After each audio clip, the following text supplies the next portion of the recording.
Malam itu, di bawah hujan yang turun perlahan, seorang wanita bergaun hitam keluar dari pintu belakang Hotel Grand Aurel. Tangannya gemetar, wajahnya pucat, dan matanya memancarkan sesuatu antara ketakutan dan penyesalan. Di tangannya, sebuah ponsel bergetar. Nama di layar itu membuatnya terdiam lama. Arga. Namun sebelum ia sempat menjawab, pesan singkat masuk. Bu Ratri, tolong jangan salah paham. Malam ini, semuanya akan berubah. Tak ada yang tahu apa yang terjadi di balik pintu kamar hotel itu. Yang pasti, sejak malam itu, hidup Ratri Prameswari, seorang kepala dinas yang terkenal tegas dan tak tersentuh gosip, tak pernah sama lagi. Ia, yang dulu memimpin dengan kepala dingin dan suara berwibawa, kini dihantui oleh satu pertanyaan yang tak pernah bisa ia jawab. Apakah ia telah jatuh cinta atau terjebak dalam permainan yang akan menghancurkan segalanya? Beberapa hari kemudian, satu foto tersebar di grup kantor dan media lokal. Ratri duduk berhadapan dengan seorang pria muda dalam cahaya lilin temaram, senyum samar di wajahnya. Masyarakat gempar. Reputasinya diambang kehancuran. Dan di balik semua itu, tersembunyi sebuah rahasia yang jauh lebih kelam daripada sekedar cinta terlarang. Karena malam itu, bukan hanya karir yang dipertaruhkan, melainkan seluruh masa depannya. Halo sahabat Kisah Luna, terima kasih sudah kembali bersama kami. Jangan lupa, tuliskan kota asal kalian di kolom komentar agar kita bisa saling mengenal. Tekan tombol subscribe, like, dan nyalakan lonceng notifikasi agar tidak ketinggalan kisah-kisah menarik selanjutnya dari Kisah Luna. Sekarang, mari kita mulai perjalanan cerita yang penuh emosi ini. Di kota Andalusa, nama Ratri Prameswari bukan sekedar dikenal, tapi dihormati, bahkan disegani. Di setiap rapat besar pemerintah, suara lembut tapi tegas miliknya sering menjadi penentu keputusan akhir. Ia jarang tertawa, jarang berkomentar di luar konteks pekerjaan, dan lebih jarang lagi terlihat bersama siapapun setelah jam dinas berakhir. Baginya, hidup sudah diatur dalam garis lurus antara tanggung jawab, integritas, dan kesunyian. Setiap pagi, Ratri berangkat ke kantor pukul 7 tepat. Mobil dinas hitamnya meluncur melewati jalan utama Andalusa, sebuah kota yang tengah tumbuh dengan proyek-proyek besar dan hiruk-pikuk pembangunan. Namun, di balik kaca mobil yang tertutup rapat, Ratri hanya memandangi bayangannya sendiri. Wajah cantik dengan mata tajam dan bibir tegas itu kini mulai menunjukkan garis-garis lelah. Sejak suaminya, Dimas Arjuno, meninggal 5 tahun lalu karena kecelakaan, Ratri menutup seluruh pintu hatinya. Ia berhenti mengenakan gaun berwarna cerah, berhenti mendengarkan lagu romantis, dan berhenti berbicara tentang kebahagiaan. Hidupnya kini hanya berputar antara meja kerja, laporan program, dan rapat koordinasi. Namun, di balik ketegasan dan wibawa itu, ada sisi Ratri yang tak pernah ditunjukkan kepada siapapun. Setiap malam, ketika kantor sudah sepi dan semua pegawai pulang, ia sering duduk sendirian di ruangannya, menatap foto keluarga di atas meja. Foto itu menampilkan dirinya bersama Dimas dengan senyum yang kini terasa asing. Kadang ia tersenyum tipis, kadang ia hanya menatap hampa sambil berkata pelan, "Kamu tahu, Mas, aku lelah jadi kuat." Lalu, seperti kebiasaan yang tak pernah ia lewatkan, ia menulis sesuatu di buku catatan kecil warna biru. Sebuah jurnal pribadi yang tak pernah dibaca siapapun. Tulisan-tulisannya sederhana, tapi jujur. Hari ini, aku marah pada diriku sendiri. Kenapa aku masih berharap seseorang akan menatapku, bukan karena jabatanku, tapi karena diriku. Di luar kantor, Ratri dikenal disiplin dan tak kenal kompromi. Pegawainya sering berbisik di pantry. Bu Ratri itu kayaknya nggak punya sisi lembut deh. Mana mungkin ada pria yang tahan sama dia. Mereka tak tahu, wanita yang mereka bicarakan setiap hari itu justru sering menangis diam-diam di kamar, di antara tumpukan berkas kerja. Ia hidup dalam kesempurnaan yang menyesakkan. Semua orang memuji ketegasannya, tapi tak satu pun memahami kesepiannya. Suatu sore, ketika matahari hampir tenggelam di balik gedung kantor, Ratri menutup laptopnya. Di luar, langit Andalusa berwarna jingga. Indah, tapi menyesakkan. Ia berdiri di depan jendela besar, menatap refleksi dirinya, rambut disanggul rapi, blazer biru tua membungkus tubuhnya, wajah tanpa senyum. Ia seperti patung yang hidup, kuat tapi dingin. Telepon di mejanya berdering, memecah kesunyian. Dari seberang, suara sekretarisnya terdengar.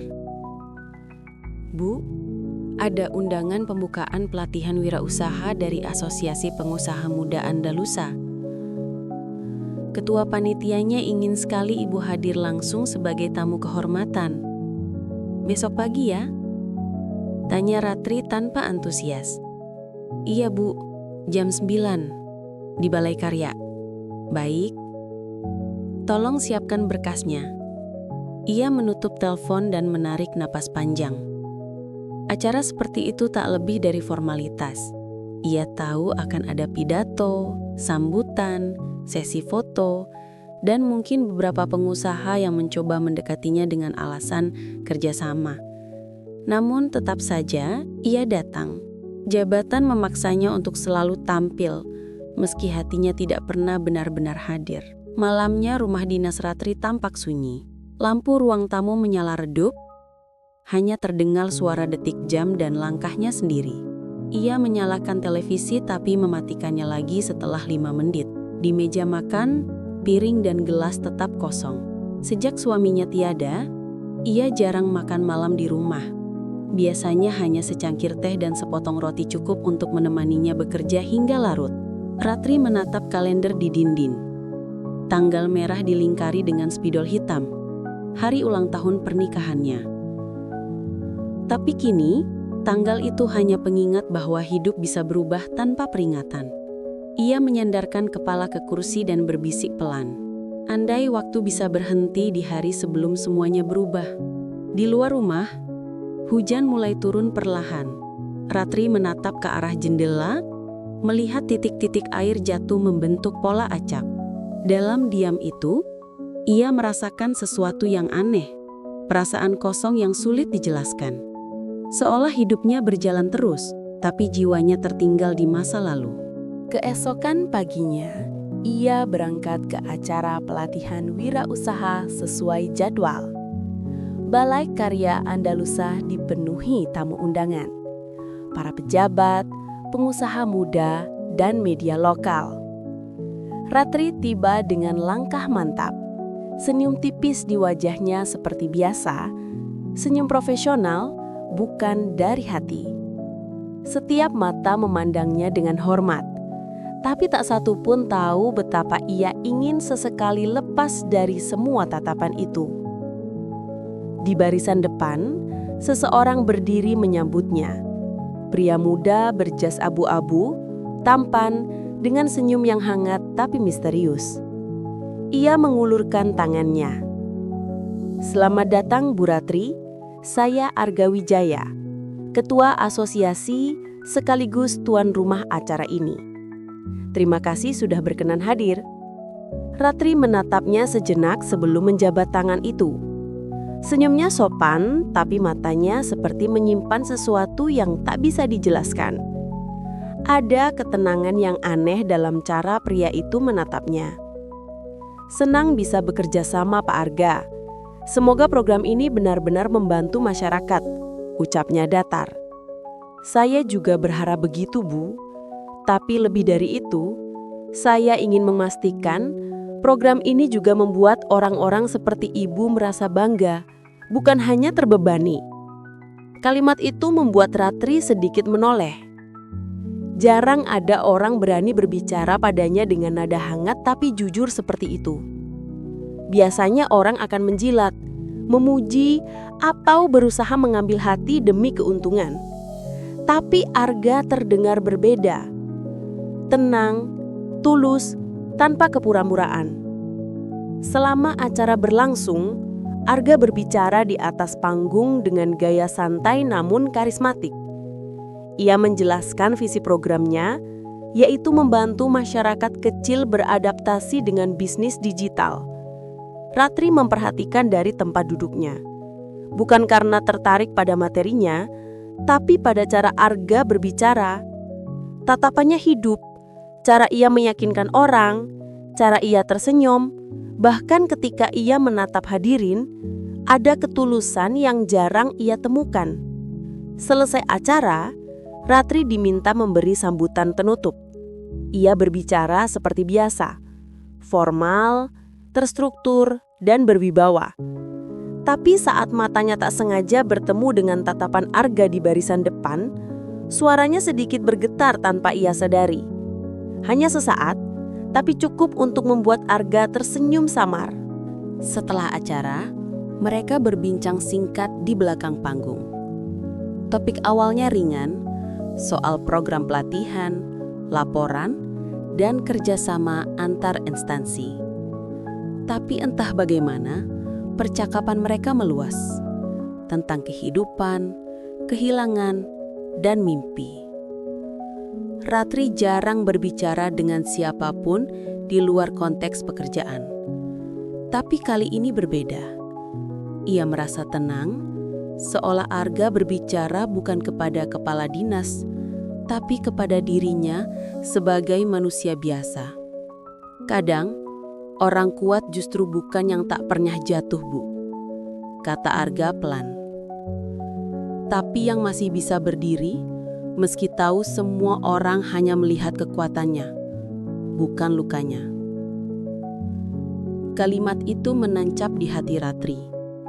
Ia hanya tersenyum samar, lalu menunduk. Sudah lama tak ada orang yang membuatnya merasa terlihat. Malamnya, di rumah dinasnya yang sunyi, Ratri duduk di depan meja sambil menatap kartu nama yang diberikan Arga. Namanya tercetak rapi. Arga Wijaya, CEO Artex Solution.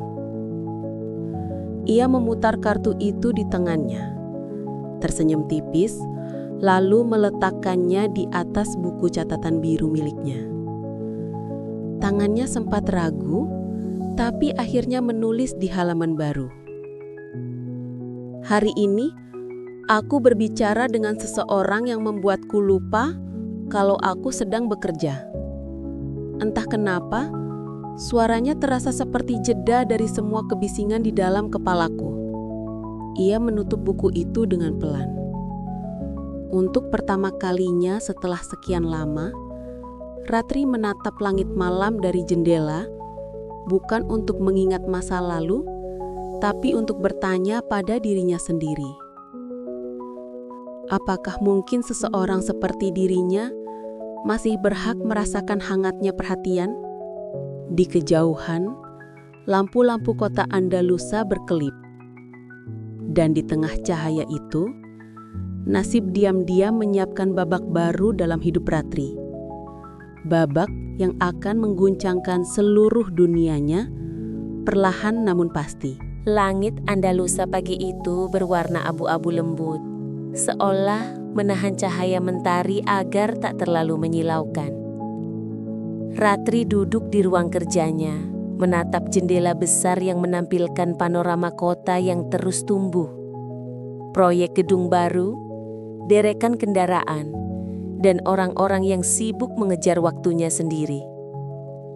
Namun pikirannya masih tertinggal di acara kemarin. Senyum Arga, cara pria itu berbicara dengan nada tenang tapi berisi, masih terngiang jelas. Ia mencoba menepisnya. Hanya sekedar rekan kerja, tidak lebih, gumamnya pelan. Namun hati seperti biasanya tak pernah tunduk pada logika. Hari itu berjalan seperti biasa, rapat internal, laporan bulanan, kunjungan lapangan, dan tumpukan dokumen yang seolah tak ada ujungnya. Namun sore harinya, sebuah pesan singkat masuk ke ponselnya. Arga Wijaya. Terima kasih sudah datang kemarin, Bu. Banyak peserta yang terinspirasi karena pidato Ibu. Kalau berkenan, saya ingin mengirimkan beberapa ide kerjasama baru. Ratri membaca pesan itu berulang kali. Ia ingin langsung membalas dengan nada formal, tapi jemarinya justru terdiam di atas layar. Ada sesuatu yang menahan, bukan karena ragu, tapi karena hatinya diam-diam merasakan getar aneh yang sulit dijelaskan.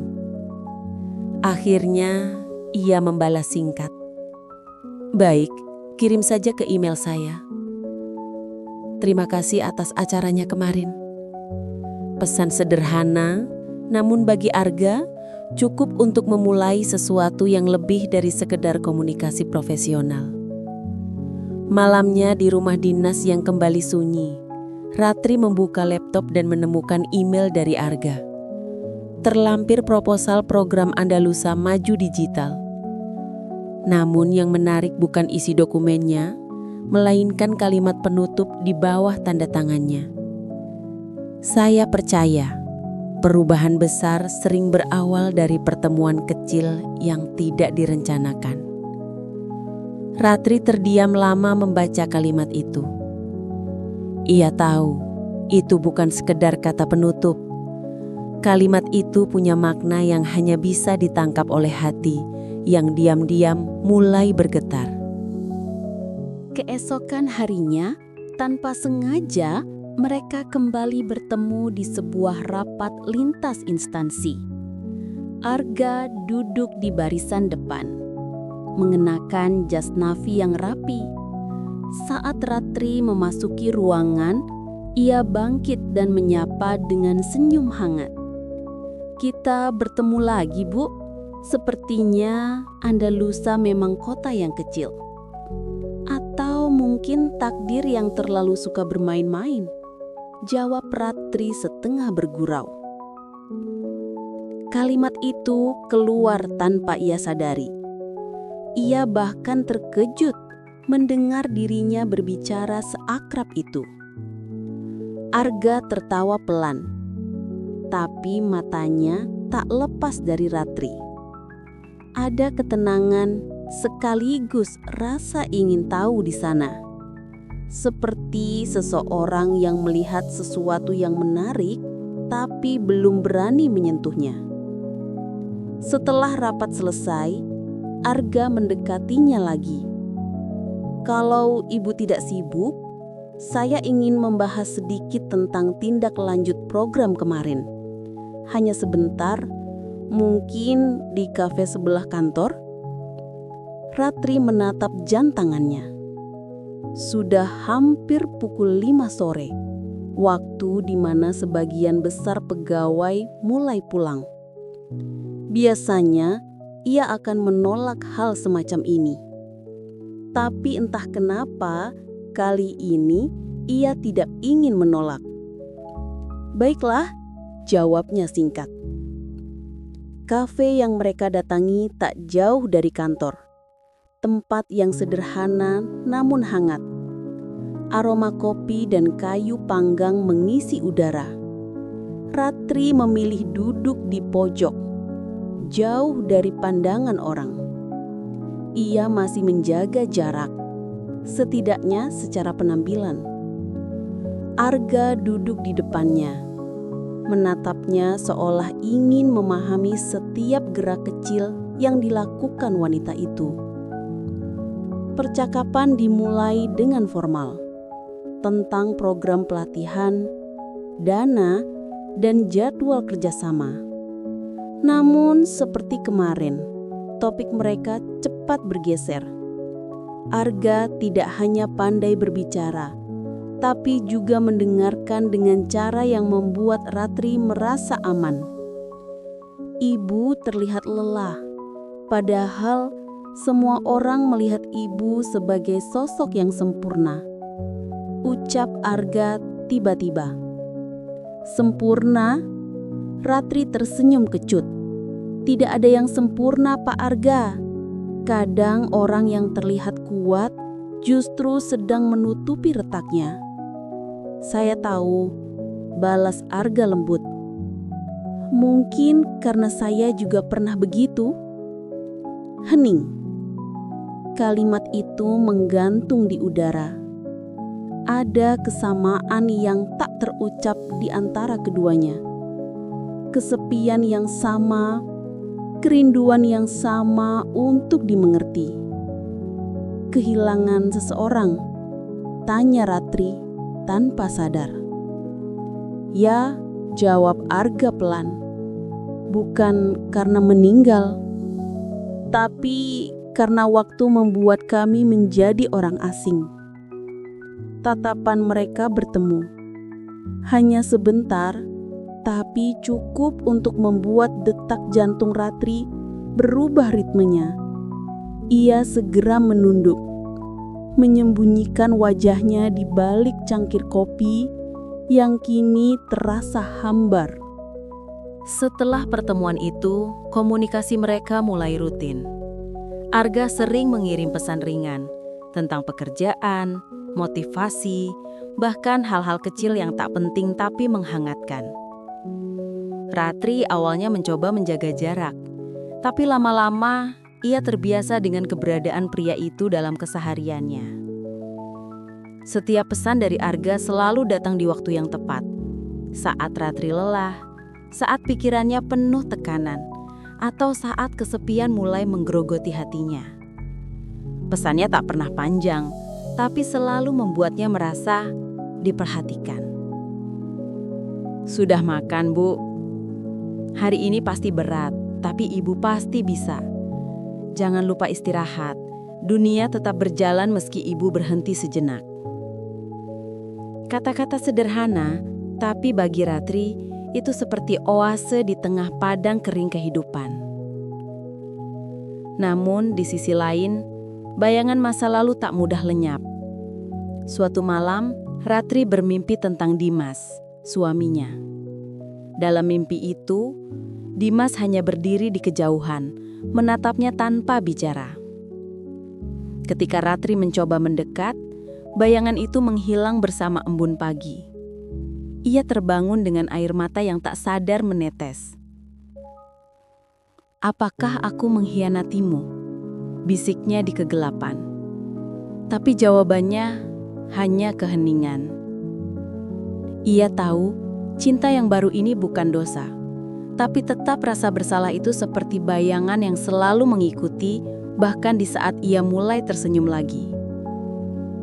Beberapa minggu kemudian, hubungan mereka semakin dekat. Arga sering datang ke kantor dinas dengan alasan rapat koordinasi. Tapi Ratri tahu, kadang alasannya hanyalah ingin melihatnya. Dan meski ia berpura-pura sibuk, hatinya selalu berdebar setiap kali mendengar suara langkah Arga di koridor. Suatu hari, Ratri sedang meninjau proyek pelatihan di lapangan. Saat ia keluar dari mobil dinas, Arga tiba-tiba muncul, mengenakan kemeja putih dan senyum khasnya. "Saya dengar Ibu turun langsung ke lokasi. Boleh ikut bantu?" "Bantu?" Ratri menatapnya heran. "Bapak bukan staf saya." "Tapi saya suka bekerja dengan orang yang benar-benar peduli. Lagi pula, siapa tahu saya bisa membantu membawa air minum," jawabnya santai. Ratri tertawa kecil, sesuatu yang jarang terjadi di depan siapapun. Dan tawa itu entah kenapa terdengar begitu alami. Hari itu mereka bekerja bersama. Di sela-sela panas matahari dan suara pekerja, Ratri sesekali mencuri pandang. Ia melihat cara Arga berbicara dengan para peserta pelatihan. Ramah, tidak menggurui, dan benar-benar tulus. Di mata orang lain, Arga hanyalah pengusaha muda sukses. Tapi di mata Ratri, ia mulai menjadi sesuatu yang lebih dari itu. Menjelang senja, mereka duduk di tepi lokasi proyek, menatap matahari tenggelam di balik bukit. Arga membuka percakapan dengan nada pelan. Saya tahu banyak orang melihat ibu sebagai sosok sempurna. Tapi, bolehkah saya jujur? Silahkan, jawab Ratri tanpa menoleh. Saya melihat ibu bukan sebagai pejabat, tapi sebagai manusia yang menanggung terlalu banyak hal sendirian. Ratri terdiam. Dadanya terasa sesak. Bukan karena marah, tapi karena ia tahu kalimat itu benar. Hati-hati Pak Arga, katanya kemudian. Kata-kata seperti itu bisa disalahartikan. Mungkin memang sudah salah dari awal, jawab Arga dengan senyum samar. Senja itu berakhir dalam diam. Tapi di antara keheningan, sesuatu mulai tumbuh. Bukan sekadar rasa kagum, tapi sebuah hubungan yang belum punya nama. Malam itu, saat Ratri kembali ke rumah, ia menatap pantulan dirinya di cermin kamar.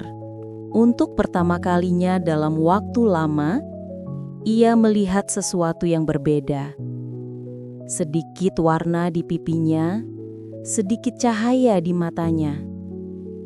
Ia mengambil buku catatan biru itu lagi dan menulis, "Hari ini aku tertawa, bukan karena sesuatu yang lucu, tapi karena seseorang berhasil membuatku lupa bahwa aku sedang lelah." Lalu ia berhenti menulis, menatap halaman kosong berikutnya, dan tersenyum kecil. Hatinya mulai takut. Bukan takut kehilangan, tapi takut merasa terlalu nyaman. Sebab dari kenyamananlah cinta sering lahir tanpa permisi. Sementara itu, di apartemennya yang sederhana di pusat kota, Arga duduk di depan laptop menatap layar kosong. Di mejanya ada foto lama, dirinya bersama seorang wanita muda yang tersenyum lembut. Ia menatap foto itu lama sebelum akhirnya meletakkannya menghadap ke bawah. "Maaf Sinta, mungkin aku mulai belajar merasa lagi." Arga tahu apapun yang sedang tumbuh di antara dirinya dan Ratri bukan hal yang sederhana. Perbedaan usia, jabatan, dan pandangan publik bisa menjadi badai kapan saja. Tapi di lubuk hatinya, ada sesuatu yang tak bisa ia lawan. Rasa ingin melindungi wanita yang selalu berusaha terlihat kuat, padahal sedang berjuang untuk tidak runtuh. Dan di luar sana, di langit Andalusa yang mulai dipenuhi bintang, dua hati yang sama-sama retak perlahan mulai berdetak dalam irama yang sama. Belum ada pengakuan, belum ada janji, tapi sudah ada sesuatu yang berbahaya. Rasa yang tumbuh dalam diam dan rahasia yang mulai menulis takdirnya sendiri. Malam di kota Andalusa selalu memiliki cara sendiri untuk menenangkan sekaligus menyesakkan. Hujan baru saja berhenti. Di luar rumah dinas, udara terasa lembab. Aroma tanah basah menjelinap lewat celah jendela. Di dalam kamar, Ratri Prameswari duduk di tepi ranjang, mengenakan piyama abu-abu dan menatap lampu meja yang temaram. Ia baru saja menutup berkas kerja yang belum sempat diselesaikan siang tadi. Seperti biasa, ia berusaha melupakan lelahnya hari. Tapi malam seringkali justru mengingatkan tentang hal-hal yang ingin ia hindari. Tentang kehilangan, tentang kesepian. Dan akhir-akhir ini tentang Arga Wijaya. Setiap kali nama itu terlintas, ada sesuatu di dadanya yang berubah ritme. Ia tidak tahu apakah itu kegelisahan atau kehangatan yang sudah lama hilang. Yang jelas, pikirannya tidak bisa berhenti membayangkan tatapan mata pria itu. Tatapan yang tidak pernah memaksa, tapi entah bagaimana terasa menembus lapisan yang selama ini ia bangun untuk melindungi diri. Pukul 23.47 ketika ponselnya bergetar pelan di meja. Ratri menoleh sekilas. Sebuah pesan baru masuk dari kontak yang tidak asing lagi. Arga. Belum tidur, Bu. Ratri menatap layar ponsel itu. Lama. Jam segini. Ia seharusnya tidak membalas. Ia kepala dinas, bukan rekan santai untuk berbagi percakapan larut malam. Namun jemarinya justru berhenti di atas keyboard digital. Ragu-ragu. Beberapa detik hening, lalu entah mengapa ia mengetik. Belum. Masih menyelesaikan laporan. Ada apa, Pak Arga? Pesan terkirim. Dan dalam waktu kurang dari 1 menit, balasan datang. Tidak ada apa-apa. Hanya, entah kenapa saya ingin memastikan ibu baik-baik saja. Hati Ratri bergetar. Kalimat itu sederhana, tapi ada sesuatu di baliknya. Perhatian yang tulus, tapi juga berbahaya. Ia mencoba menenangkan diri. Saya baik. Terima kasih sudah peduli. Namun malam itu tak berhenti di situ. Percakapan berlanjut, pelan tapi dalam. Dari hal-hal ringan seperti pekerjaan, lalu bergeser ke kehidupan. Arga bercerita tentang masa kecilnya di kampung. Tentang ibunya yang dulu menjahit demi membiayai sekolahnya. Dan tentang bagaimana ia belajar menghargai perempuan yang bekerja keras. Mungkin karena itu, saya selalu kagum pada perempuan seperti ibu. Kuat, tapi tetap punya hati yang lembut. Kalimat itu membuat Ratri terdiam lama. Ia ingin membalas dengan formalitas, tapi bibirnya justru tersenyum samar. Ia tahu seharusnya tidak ada ruang untuk perasaan seperti ini. Tapi sesuatu di dalam dirinya sudah mulai berubah arah. Percakapan malam itu berlangsung hingga hampir pukul 1 dini hari. Ketika akhirnya mereka berhenti saling mengirim pesan, Ratri menatap langit-langit kamarnya. Ia merasa aneh, seperti baru saja keluar dari mimpi yang manis, tapi menimbulkan rasa bersalah. Ia tahu hubungan seperti ini bisa menimbulkan gosip jika orang lain tahu. Namun ia juga sadar, sudah lama tidak ada yang membuatnya merasa diperhatikan tanpa pamrih. Sebelum tidur, ia menulis di buku catatan birunya. Malam ini, seseorang bertanya apakah aku baik-baik saja. Dan untuk pertama kalinya, setelah sekian lama, aku menjawab, iya, aku baik karena ada yang menanyakan. Hari-hari berikutnya, pesan itu menjadi kebiasaan. Arga selalu menghubunginya di waktu-waktu yang tak terduga. Bukan untuk membicarakan proyek, tapi sekedar menyapa. Kadang pesan itu muncul pukul 10 malam. Kadang saat subuh. Hanya satu kalimat. Pagi, semoga hari ini ibu tersenyum. Dan anehnya, setiap kali membaca pesan itu, Ratri benar-benar tersenyum. Hubungan mereka tak pernah disebut dengan nama apapun. Tidak ada janji, tidak ada pengakuan. Tapi ada kedekatan yang tumbuh pelan-pelan. Seperti bunga yang tumbuh di celah batu. rapuh tapi nyata. Suatu sore, di sela kesibukan kantor, Arga menelpon. "Bu Ratri, apakah bisa saya temui sebentar? Ada hal penting yang ingin saya sampaikan langsung." Penting? Tentang proyek? Tidak sepenuhnya, tapi berkaitan dengan ibu. Ratri terdiam. Kalimat itu membuat jantungnya berdegup cepat. Ia berusaha menjaga nada suaranya tetap tenang. "Baik, jam berapa? Nanti malam, kalau ibu tidak keberatan, saya akan tunggu di lobi Hotel Grand Aurel. Hanya sebentar." Nama hotel itu membuat Ratri mengernyit. Tempat yang sama di mana mereka pertama kali bertemu dalam acara pelatihan beberapa bulan lalu. Ia ragu, tapi rasa penasaran lebih kuat daripada logika. "Baiklah," jawabnya akhirnya. Malam itu Ratri berdiri di depan cermin, menatap dirinya sendiri. Ia mengenakan blus krem dan celana panjang hitam. Sederhana, tapi elegan. Untuk pertama kalinya, dalam waktu lama, ia menyesuaikan sedikit lipstik di bibirnya. Bukan untuk menarik perhatian, tapi agar dirinya merasa hidup kembali. Hujan turun ketika ia tiba di hotel. Langit malam tertutup awan gelap, lampu-lampu kota memantul di jalanan basah. Di lobi hotel, Arga sudah menunggu. Mengenakan kemeja putih dan jas biru tua. Rambutnya sedikit berantakan, tapi senyumnya tetap hangat. "Terima kasih sudah datang, Bu. Saya tahu ini agak mendadak. Saya juga tidak tahu kenapa saya datang." Ratri senyum kecil, lalu mempersilahkan duduk di kafe hotel yang sepi. Hanya ada mereka berdua di pojok ruangan, diiringi musik lembut dan aroma kopi. "Sebenarnya, saya hanya ingin bicara." "Tentang apa?" "Tentang sesuatu yang sudah lama saya pendam." Ratri menatapnya, berusaha tetap tenang, tapi matanya tak bisa berbohong.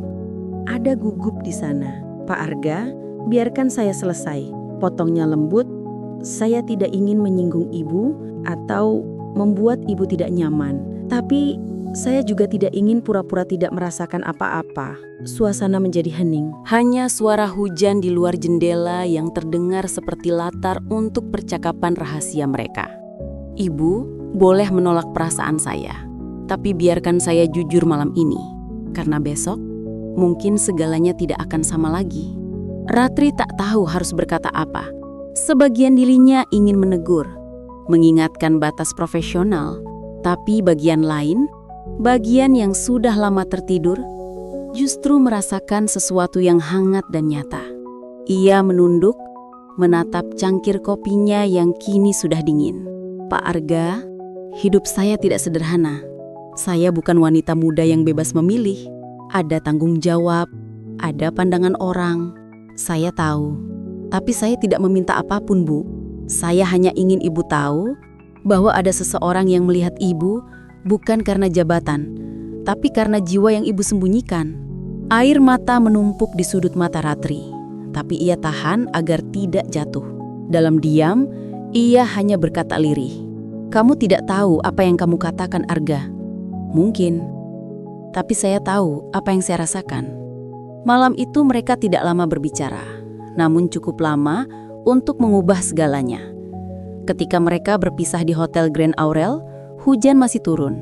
Ratri melangkah ke mobilnya, tapi sebelum masuk, ia menoleh. Arga masih berdiri di bawah payung, menatapnya dari kejauhan. Tatapan itu dalam, penuh arti yang tak perlu dijelaskan.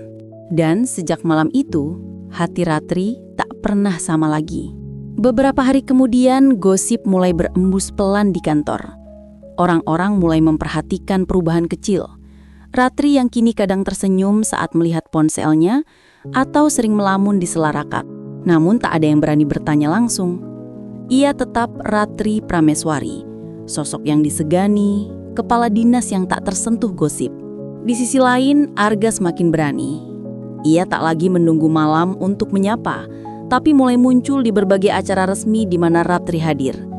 Dan meski mereka menjaga jarak di depan publik, mata keduanya selalu saling mencari di antara keramaian. Hubungan mereka masih dalam batas abu-abu.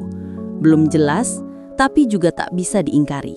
Suatu malam, Ratri menerima pesan lagi. Namun kali ini berbeda. Tulisan di layar membuat jantungnya berdegup lebih kencang dari biasanya. Arga menulis, "Besok saya akan pergi keluar kota beberapa hari. Tapi malam ini, saya ingin bertemu sebentar. Ada hal yang harus saya katakan sebelum saya pergi." Ratri menatap pesan itu lama. Bagian dari dirinya ingin menolak, menjaga jarak. Tapi bagian lain justru menulis balasan yang membuatnya terkejut sendiri. "Baik, di mana?" Jawabannya datang cepat. Tempat yang sama seperti sebelumnya. Hotel Grand Aurel. Dan malam itu, rahasia mereka mulai benar-benar terukir. Bukan di atas kertas, bukan dalam catatan dinas, tapi di dalam hati dua manusia yang seharusnya tidak saling mencari, namun justru menemukan sesuatu yang tak bisa mereka lepaskan. Mereka tidak tahu pertemuan itu akan menjadi awal dari badai besar yang akan mengguncang hidup keduanya. Dan mulai malam itu, Ratri Prameswari, sang kepala dinas yang terkenal tak tersentuh, mulai melangkah di jalan yang membuatnya perlahan lupa pada jabatan, pada batas, dan pada dirinya sendiri. Langit sore di kota Andalusa tampak seperti lukisan yang belum selesai. Awan oranye menumpuk di tepi barat, matahari setengah tenggelam di balik gedung tinggi. Dari jendela ruang kerjanya di lantai 4 kantor dinas, Ratri Prameswari menatap pemandangan itu sambil menahan napas panjang. Sudah 3 hari sejak pertemuan terakhirnya dengan Arga Wijaya di Hotel Grand Aurel. 3 hari tanpa pesan, tanpa panggilan, tanpa satupun tanda. Biasanya setiap pagi ia menerima ucapan sederhana, "Selamat beraktivitas, Bu. Jangan lupa sarapan." Namun kali ini ponselnya sunyi. Dan entah kenapa, kesunyian itu terasa menyesakan. Di balik layar profesional dan jabatan yang ia bawa, Ratri menyimpan kegelisahan yang tak bisa ia bagi dengan siapapun. Ia sadar, ini bukan hal yang seharusnya ia rasakan. Namun hatinya tidak tunduk pada aturan dinas, tidak tunduk pada logika. Sore itu, ketika ia bersiap pulang, sekretarisnya mengetuk pintu. "Ibu, ini ada kurir mengantarkan amplop. Katanya pribadi dan hanya boleh diserahkan langsung ke tangan ibu." "Dari siapa?" "Tidak disebutkan, Bu. Tapi kurirnya bilang ini penting." Ratri menerima amplop coklat itu. Tidak ada nama pengirim, hanya tulisan tangan rapi di bagian depan. "Untuk Bu Ratri, baca di tempat yang tenang." Jantungnya berdetak cepat. Ia menatap amplop itu lama sebelum memutuskan untuk membukanya di rumah. Namun rasa penasaran seperti selalu menang darinya. Begitu sekretarisnya keluar, ia duduk kembali di kursi. Membuka amplop itu perlahan. Di dalamnya hanya ada selembar kertas tebal dengan tinta hitam. Tulisan di atasnya membuat tubuhnya membeku beberapa detik. "Besok malam, jam 19.30, lantai 12, kamar 1205, Hotel Grand Aurel. Tolong datang sendiri. Ada hal penting yang harus ibu ketahui sebelum semuanya terlambat." Tidak ada nama, tidak ada tanda tangan. Namun entah kenapa, ia tahu siapa yang menulisnya. Gaya huruf itu, tulisan tangan Arga. Malam itu, Ratri tidak bisa tidur. Pikirannya sibuk menebak apa maksud undangan itu. Apakah Arga ingin berpamitan, atau justru ada sesuatu yang lebih besar? Di luar kamar, angin berhembus membawa suara dedaunan yang berisik, seolah ikut mengingatkan bahwa setiap keputusan memiliki harga. Ia menatap jam dinding pukul 00.45. Di atas meja, amplop itu masih terbuka. Dan di hatinya, sebuah suara berbisik. Jika kamu datang, mungkin segalanya akan berubah. Tapi jika tidak, kamu akan terus menebak-nebak seumur hidup. Keesokan harinya berjalan seperti biasa. Atau tepatnya, Ratri berpura-pura seolah semuanya biasa. Ia menghadiri rapat, menandatangani berkas, memberi arahan kepada staf. Namun setiap kali melihat jam, detik terasa lambat, seperti enggan bergerak menuju malam. Menjelang pukul 6 sore, ia berdiri di depan cermin ruang ganti di rumah dinas. Pakaiannya kali ini sederhana, blus putih gading, rok panjang hitam, syal abu lembut di leher. Ia tidak ingin terlihat seperti wanita yang pergi untuk urusan pribadi. Tapi jauh dalam dirinya, ia tahu ini bukan sekadar pertemuan kerja. Sebelum keluar, ia sempat berhenti sejenak di depan altar kecil tempat foto mendiang suaminya Darmawan. Tatapan lelaki di foto itu teduh, seolah sedang menatapnya dengan tanya. Ratri menghela napas panjang. "Aku hanya ingin tahu kebenaran, Mas," bisiknya lirih. "Tidak lebih." Hujan turun tipis ketika ia tiba di Hotel Grand Aurel. Pintu lobi berputar perlahan. Udara dingin dari pendingin ruangan menyambut langkahnya. Lampu kristal di langit-langit berkilau memantulkan cahaya hangat ke permukaan marmer yang licin. Setiap langkah Ratri terasa seperti gema, antara keberanian dan ketakutan. Lift berhenti di lantai 12. Lorong panjang dengan karpet burgundi membentang di depan matanya. Nomor-nomor kamar berjajar rapi di sisi kanan. Saat mencapai kamar 1205, ia berhenti. Tangannya sempat ragu saat mengetuk pintu. Sekali, dua kali, tidak ada jawaban. Ketika ia hendak berbalik, pintu terbuka pelan dari dalam. Dan di sana berdiri Arga Wijaya. Ia tampak berbeda malam itu. Rambutnya sedikit berantakan, wajahnya terlihat lelah, tapi matanya tajam seperti menyimpan banyak hal. Kemeja putihnya dilipat di lengan, dasi tergantung longgar di leher. Namun, senyum kecil yang muncul di sudut bibirnya masih sama, menenangkan sekaligus berbahaya. "Terima kasih sudah datang, Bu," katanya pelan. "Apa ini, Arga? Kenapa kamu mengirimkan undangan seperti ini?"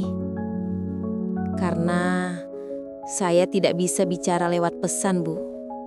Ada sesuatu yang saya temukan." Nada suaranya berbeda, serius, nyaris seperti seseorang yang sedang membawa kabar buruk. Ratri masuk.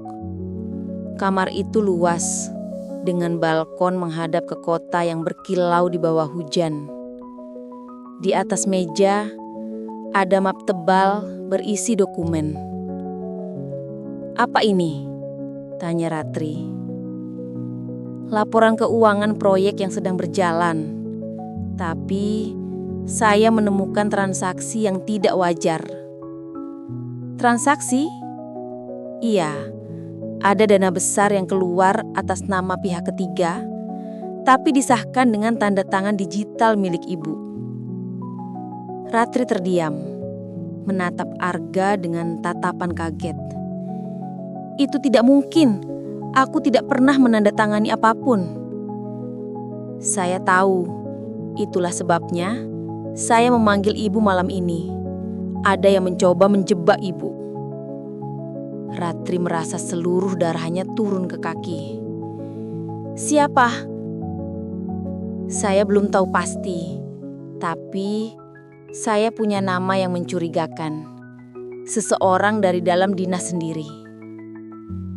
Ia menatap wajah Arga, mencari tanda-tanda kebohongan, tapi yang ia temukan hanyalah kesungguhan. Ratri mendekat, langkahnya pelan tapi mantap.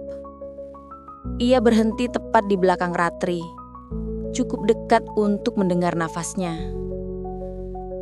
"Kamu peduli sejauh ini, Arga? Ini bukan urusanmu. Karena Saya tidak ingin ibu jatuh untuk sesuatu yang bukan kesalahan ibu. Dan karena saya peduli pada ibu, lebih dari yang seharusnya. Kalimat terakhir itu menggantung di udara, berat tapi hangat. Ratri menunduk, menatap ujung jarinya yang saling bertaut. Ia ingin menolak, ingin berkata, "Jangan." Tapi kata-kata itu tak keluar. "Arga, kamu tidak tahu apa yang kamu katakan." "Saya tahu, Bu. Mungkin ini gila, tapi saya tidak bisa pura-pura lagi." Suasana hening. Hanya suara rintik hujan di luar yang memecah diam di antara mereka. Lalu pelan-pelan Ratri berjalan ke arah balkon, menatap lampu kota di kejauhan. Dulu, setelah suami saya meninggal, saya bersumpah tidak akan lagi melibatkan hati dalam apapun. Saya kira saya sudah kebal, tapi ternyata tidak. Saya tidak ingin membuat ibu melanggar janji. Saya hanya ingin jadi seseorang yang bisa ibu percaya, setidaknya sekali lagi. Ratri menunduk, menatap ujung jarinya yang saling bertaut. Ia ingin menolak, ingin berkata, "Jangan." Tapi kata-kata itu tak keluar. Pelan-pelan, Ratri menunduk, menatap ujung jarinya yang saling bertaut. Ratri menutup matanya. Butir air mata jatuh perlahan di pipinya. Entah karena takut, lega, atau karena ia sadar hatinya sudah tak sekuat dulu. Waktu berjalan tanpa terasa. Malam semakin dalam, hujan semakin deras. Di dalam kamar itu, dua hati berbagi keheningan yang panjang. Bukan karena godaan, tapi karena keterikatan yang sulit dijelaskan. Namun di balik semua itu, sesuatu mulai bergerak di luar kendali mereka. Seseorang sedang memantau dari kejauhan. Di mobil hitam yang terparkir di seberang hotel, seorang pria berpakaian jas menatap layar ponsel, menampilkan foto yang diambil dari kamera jarak jauh. Foto itu jelas memperlihatkan Ratri dan Arga di dalam kamar yang sama. Pria itu tersenyum tipis, lalu menekan nomor di ponselnya. "Ya, sudah saya dapatkan. Gambar jelas. Kirimkan ke pihak yang memesan."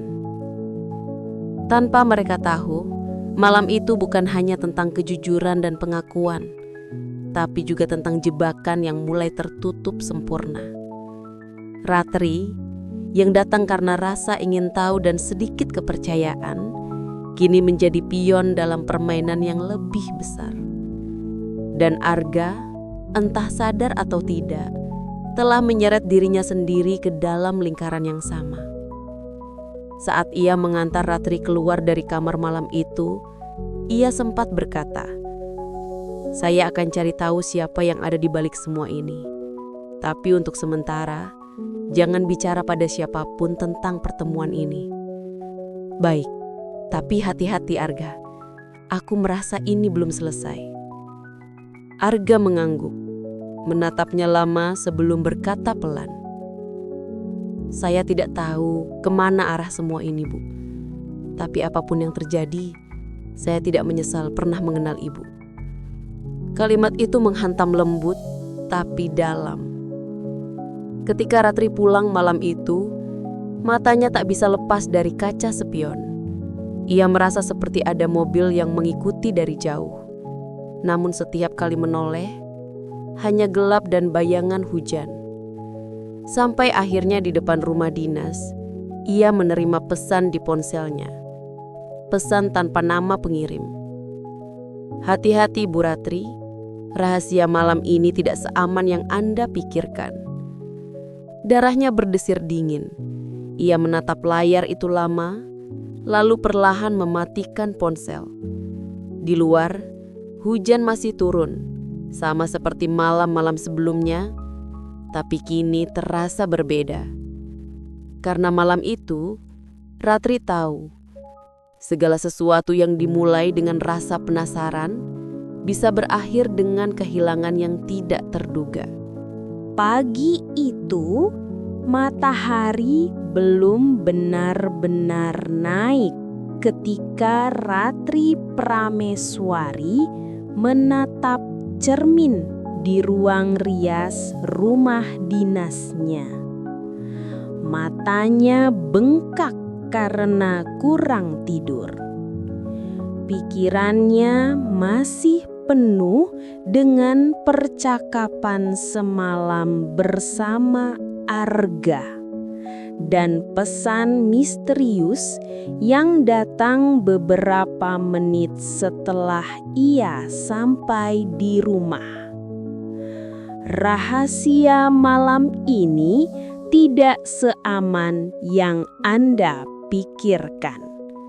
Kalimat itu terus berputar di kepalanya, seperti gema yang tak mau berhenti. Ia mencoba meyakinkan diri bahwa itu hanya lelucon atau mungkin pesan salah kirim. Namun jauh di dalam hatinya, Ratri tahu ada sesuatu yang salah. Jam menunjukkan pukul 7.15. Ia mengambil mantel dan berangkat ke kantor seperti biasa. Mobil dinasnya melaju pelan di jalan basah, melewati deretan pepohonan yang meneteskan air hujan semalam. Namun, perasaan tidak nyaman itu tidak juga pergi. Setiap kali melihat kaca spion, Ratri merasa seperti ada mobil lain yang mengikuti. Mobil hitam seperti malam sebelumnya. Tapi setiap kali ia mempercepat laju, mobil itu menghilang di tikungan. Ia menggenggam kemudi erat-erat, menahan degup jantung yang semakin cepat. Sesampainya di kantor, suasana tampak seperti biasa. Namun dari cara beberapa staf berbisik-bisik di pojok ruangan, Ratri tahu ada sesuatu yang beredar di antara mereka. "Bu, tadi pagi ada yang menitipkan amplop di meja resepsionis. Tidak ada nama pengirim, tapi mereka bilang untuk ibu saja yang boleh membuka." Amplop lagi.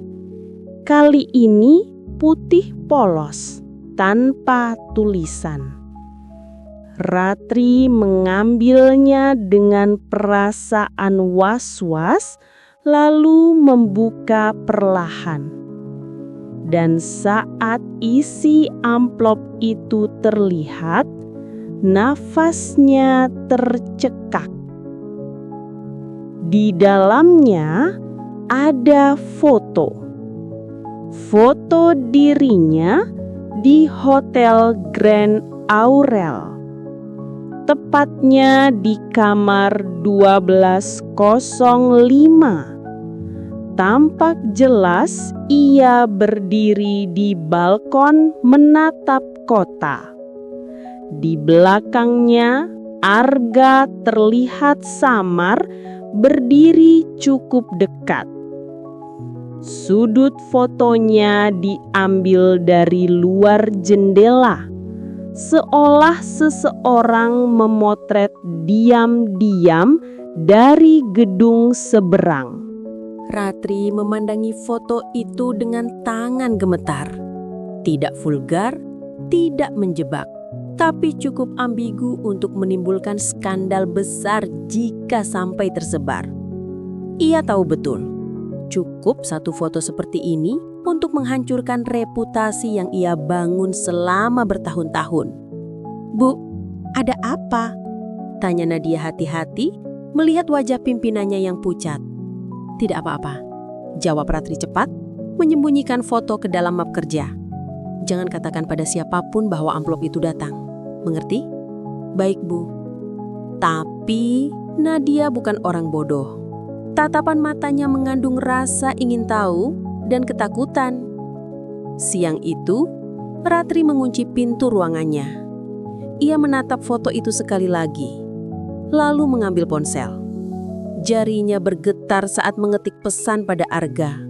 "Kita harus bicara, sekarang." Balasan datang hanya beberapa menit kemudian. "Ada apa, Bu?"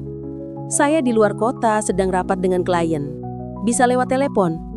"Tidak, ini penting. Segera kembali kalau bisa. Saya akan berangkat malam ini." Ratri menjatuhkan diri di kursi. Dadanya sesak. Ia menatap langit-langit mencoba memahami apa yang sedang terjadi. Apakah Arga tahu? Atau justru Arga bagian dari semua ini? Beberapa jam kemudian, berita buruk berikutnya datang. Kepala bagian keuangan Pak Bram mendadak memanggilnya untuk rapat mendadak. Di ruang rapat, beberapa pejabat lain sudah duduk. Suasananya tegang. "Bu Ratri," ujar Bram hati-hati, "kami menemukan dokumen baru terkait dana proyek revitalisasi pasar. Ada tanda tangan Ibu di sini, tapi kami tidak yakin keabsahannya." "Saya sudah dengar soal itu. Itu bukan tanda tangan saya. Ada pihak yang memalsukan." "Masalahnya, Bu," Bram berhenti sejenak, lalu melanjutkan. "Data itu sudah dikirim ke inspektorat. Mereka akan melakukan audit pekan depan." Ratri terdiam. Audit berarti pemeriksaan menyeluruh. Dan jika ada yang ingin menjatuhkannya, ini saat yang perfect. Malamnya, Ratri duduk sendirian di ruang tamu rumah dinasnya. Di meja depannya, foto itu masih tergeletak. Hujan kembali turun di luar, seperti pengulangan takdir yang terus mengetuk jendela. Ponselnya bergetar. "Saya sudah di kota. Bisa saya temui malam ini?" "Datanglah. Tapi jangan ke rumah. Terlalu berisiko." "Lalu di mana?" "Ada taman kecil di belakang gedung arsip lama. Sepi di malam hari. Jam 8. Taman itu terletak di tengah kompleks perkantoran lama. Diapit 2 bangunan kosong. Lampunya redup, hanya beberapa yang masih menyala." Ketika Arga datang, Ratri sudah menunggunya di bangku batu di bawah pohon flamboyan. Udara lembab, bau tanah basah bercampur aroma daun.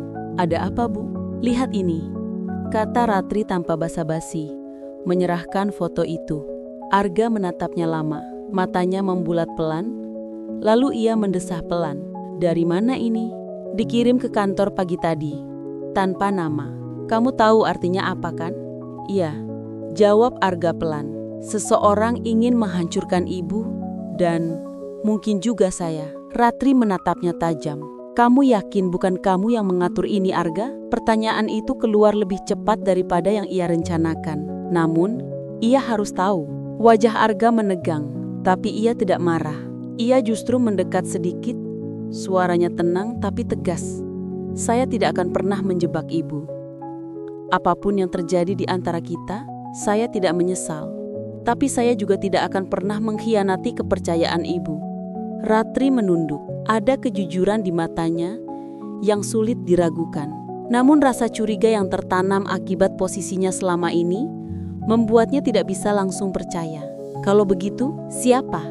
"Saya punya firasat, tapi saya butuh waktu untuk membuktikannya." "Siapa?" desak Ratri lagi. "Bram." Nama itu keluar seperti petir di tengah malam. "Pak Bram." Kepala bagian keuangan? Ya. Saya curiga dia yang memalsukan dokumen tanda tangan itu juga.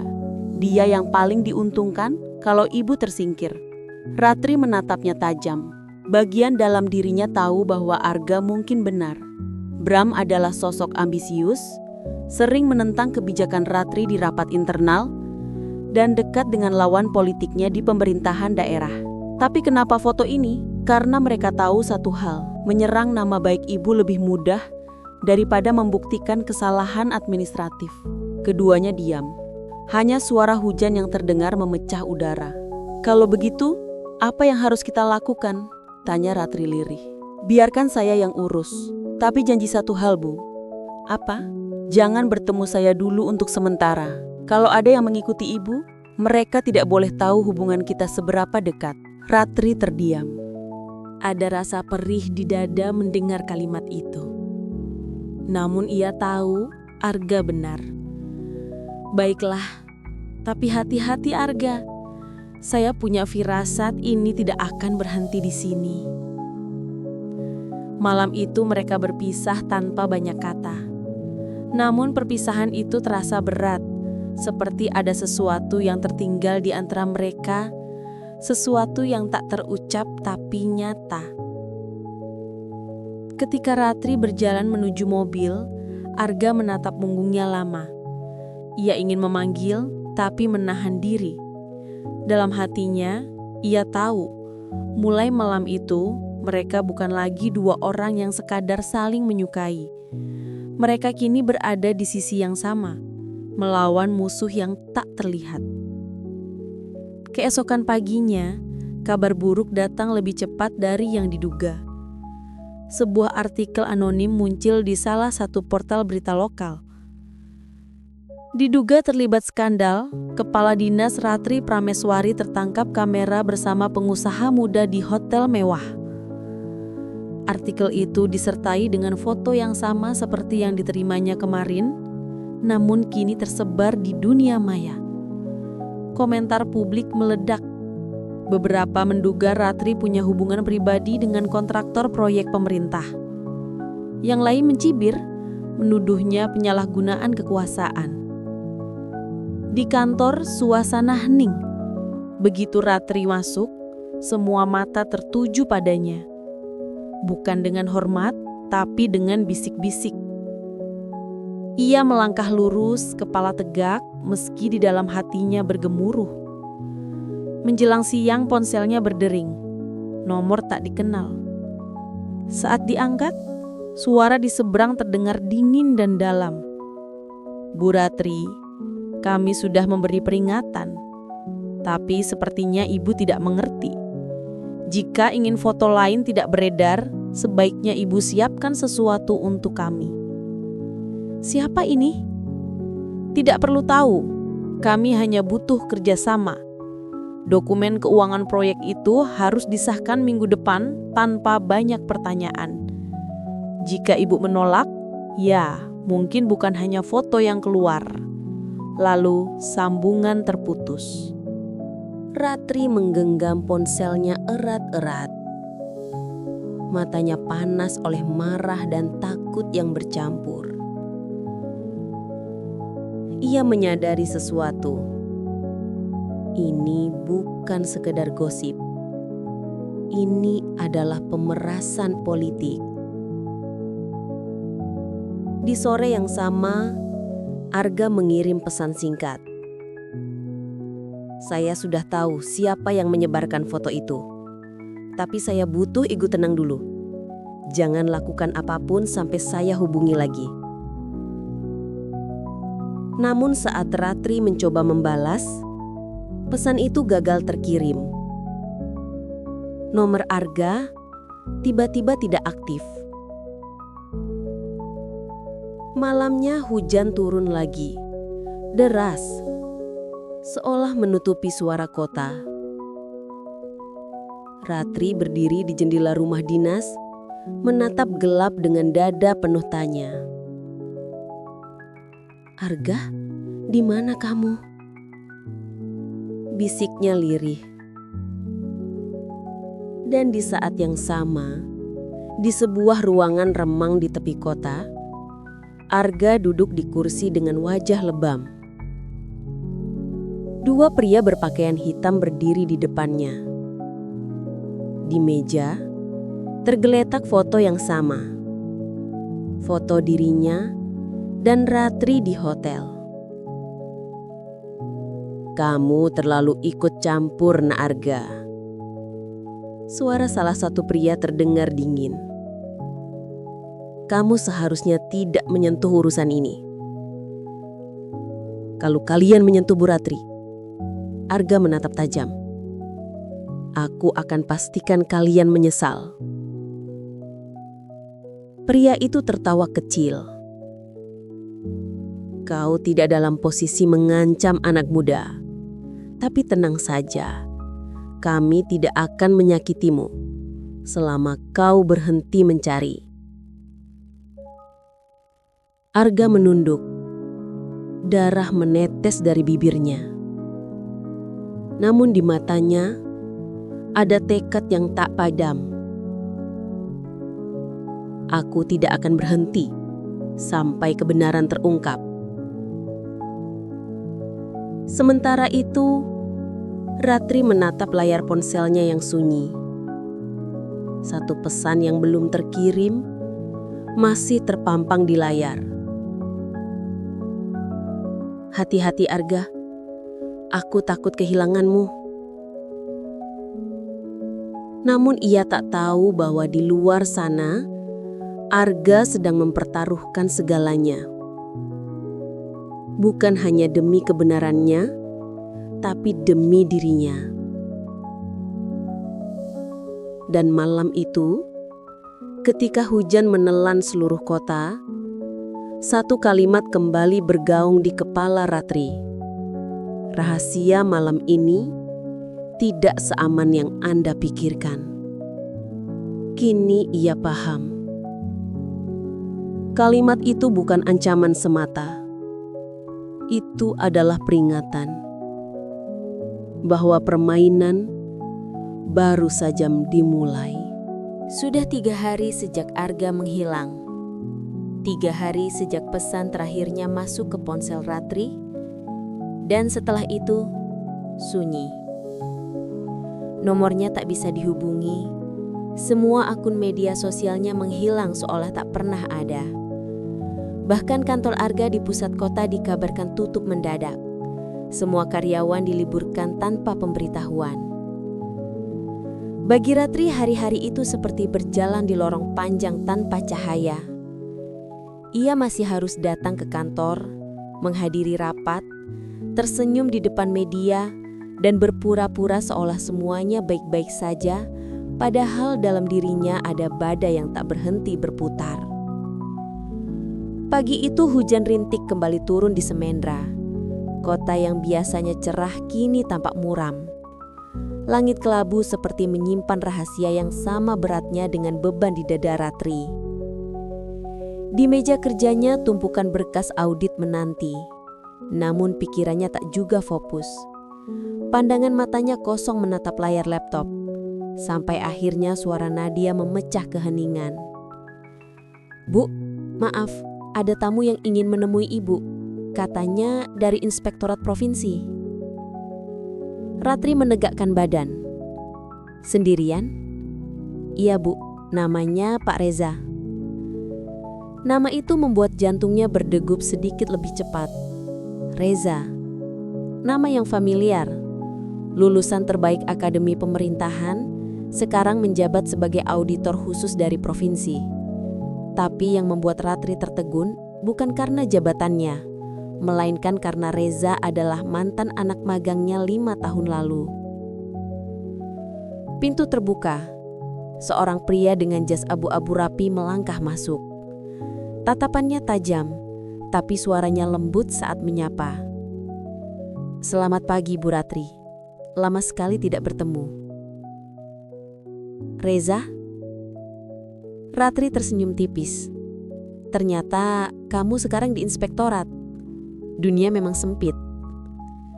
Dan semakin berbahaya," jawabnya singkat, lalu menaruh map coklat di meja. Saya ditugaskan memeriksa berkas proyek revitalisasi pasar yang sedang menjadi sorotan. Nada bicaranya datar, profesional, tapi sorot matanya menyiratkan sesuatu. Rasa iba atau mungkin kekhawatiran. Saya yakin Anda tahu, Bu, berita yang beredar di luar sudah terlalu jauh. Tapi percayalah, saya tidak berniat menjatuhkan siapapun. Saya hanya ingin tahu siapa yang sedang memainkan permainan ini. Ratri menatapnya lama, seolah mencoba membaca maksud di balik kalimat itu. Kamu masih seperti dulu, Reza. Bicaramu pelan tapi mengandung banyak arti. Reza hanya tersenyum samar, lalu membuka mapnya. Saya menemukan beberapa kejanggalan di laporan keuangan.